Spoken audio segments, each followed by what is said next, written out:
Hello, welcome to the first, it's kind of like an episode, but more of an introduction to this new channel I'm starting, Monty Plays, or Montagne Plays.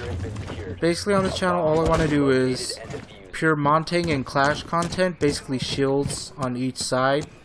And I want to try to give tips and critiques on gameplay, like try to say like what to do, what not to do as Montagne, because I know some people have a soft spot for Montagne, but a lot of people hate Montagne. Like if you pick Montagne, there's going to be a few people that say, why did you pick Montagne? Why are you throwing? One in kitchen. When in reality, Monty's not that bad. He can be a really good support and can even be a really good offensive attacker. It just depends on how you play him and how the enemy team reacts to him. You really have to judge it on the fly, how they react, and you have to be able to react accordingly to that. So in this first round, I don't do too much. A lot of the team's almost already dead, and we're only a minute in. I do have a few teammates. I'm playing casual, it's randoms. Second floor clear. They make a few callouts, so that's always appreciated. And that bullet, I have no idea what happened there. I think Doc shot through either one wall or two walls, and it was crazy. But right here, I get really lucky. We have a jackal, and he finds the footsteps. Because as soon as I see that ping, I'm like, okay, that's where he is. I'm good. A thing I would really recommend, like here's a first idea of how to play Monty. Take your time. You have a big shield. When you're in a corner, you're pretty much immune. If you don't have too many targets on you, you can take your time. You can really just wait for the opening where the guy isn't hyper focused on you, and you can take him down just like that. Hipfire is not that bad with the laser sight, and if they're really close like he was pretty much, he was breathing on me. At that stage, you can take him out pretty easy. Especially when it's like a 4v1 and he has no idea where to look and he's just like running around with a chicken, like a chicken with his head cut off. But now we're going to switch to the other side. We're going to switch to Clash. And so far, I really am liking Clash. For a defender shield operator, I feel like she's partially broken, but not too broken. Like, since she's not a 3 armor, she can get around pretty fast. Like, in this clip, I'm actually going to go upstairs and get the hatch. And it's going to be, like, not too bad of a time. Like, if I try to get hatch as Doc, I probably would have gotten to the hatch when the timer got to 0. But with Clash, since he's 2-2, it's a lot easier. She just goes up the stairs, gets there, gets the hatch down. And by the time the hatch is down, it's action phase. Another thing I would mention is know how her shield works immediately. Know how it works. If you push down if you give the shocker too much, if you drain the whole bar, when it's regenerating and it's grayed out, you can't use it at all during the regen phase. But if you use it like halfway or like pretty much get down to a quarter, and you could still use it again while it's regenerating. So always keep that in mind. Don't just waste the whole bar. The shield doesn't break, so right now I can stand here the whole time getting points, trying to collect intel, see where they are. Right there, in the showers, that's a horrible position for Clash. One of the easiest things someone can do is walk up to you, punch your shield away, and then just shoot away, or even punch you twice. It happens a lot, and in later videos, I'm actually going to show some clips where that happens to me, where I'm just getting too aggressive with Clash, and they just punch and take her down. It really does not take much to take down a Clash. It's just a lot of people, I want to say right now, have weird reactions to her. They really don't know what to do. I've also seen a lot of trends where Clashes like to go outside pretty early, and they like to just stand out there and draw people to themselves. And while it's not a horrible idea, since you have the shield, it's not really a great idea, because if multiple people come up on you, it's pretty much a guaranteed death. Unless you're really lucky, or you have a really fast draw and you can headshot real quick when you switch to your pistol. But overall, I would just recommend staying back with Clash, not playing too aggressive. She's really good at just keeping people back and keeping them, making them waste time, basically. And in an objective-based game, that's perfect. That's exactly what you need from a character like Clash. Since she slows people down with the electricity, you waste time. Like it's no one's business. Right here, I'm just trying to get an idea, see if they come. If they try to come from this way, I can slow them down. Maybe try to get a kill off. But eventually they kill the bandit, and then it's, or not bandit. They kill one of the guys, and it's just, I think it's just me and Buck.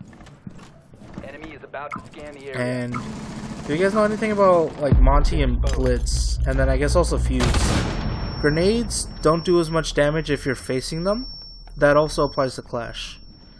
So even though it's like a, it looks like a full glass shield, it doesn't break with explosives, or it doesn't do more damage with explosives. I think it's the same like 80% reduction that Monty has. So if you can do the, like, there's like a little trick where you just turn real quick to see the explosion and then turn back to whoever threw it. That way they can't try to shoot you while you're looking at the explosive. And then right here, this is pretty much exactly what I wanted to do. Right in front of the shield. I waste his time, and in the end, it really helped out. Not a lot, but it helped out enough to where we win the round. I got a little greedy though with switching over to my pistol. I didn't line up the headshot, because if you look at when you have the shields up, there's a little dot in the center, and that's where you're going to be aiming when you switch to your gun. Not rushing. So if you can aim up to He's like in the head level, objective. Doorway. you can get a headshot pretty easy with her pistol. And right there, the round's won. He didn't have enough time to plant, and he didn't get it down. Either that, or he didn't even have the diffuser. Who knows? Either way, though, it was just an easy victory. He just wasted time. And that's really how you have to play this game. You can't just always get kills. Like, it helps getting kills, but at the end of the day, it's an objective-based game. And you either have to defuse the bomb, save the hostage, or secure the area. That's first and foremost. Getting kills, that's second. It helps, because if you have less defenders to defend the objective, it's easier to capture. But if you can sneak in, capture an objective because they have too many roamers out on site, you can plant a bomb because they're not ready for it, or you can grab the hostage and get out real quick, just go for those. Like right here, I'll actually do a plant while there's still someone alive, like in nearby. And it's one of the tricks I really like with Montagne, since he has access to smokes. You can throw smokes down on the objective and basically face a wall, because when you put the diffuser down, your shield's on your back. And while it's on your back, it still blocks bullets, which is a great feature. So just stand in the corner, look at the corner, put the diffuser down, and even if they try to shoot through the smoke and hit you, most of the shots are just going to hit the shield and you'll be fine. You'll be able to get that plant down perfectly. Also right here, I get a really nice play with Jackal. So I wasn't sure where he was going. I thought he was going to go straight to objective, because if he went across to the windows, he'd be there.